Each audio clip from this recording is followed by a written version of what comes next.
Yan nangyari oh, yung lining niya. Kung sa brake shoe mga guys, katulad nito, itong pinaka ano niya, ito, pinaka lining niya, nakudpod.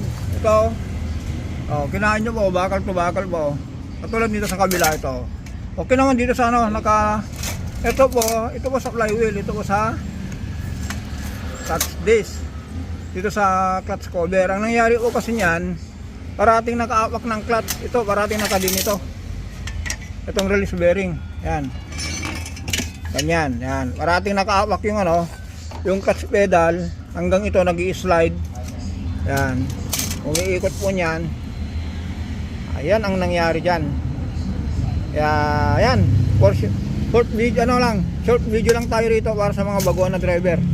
Yan. Ibig sabihin yung driver nito natuto na kasi nakasunog na siya ng ano, ng lining. Ito linagyan natin ng ano, original. Oh. Original na Mitsubishi. Yan.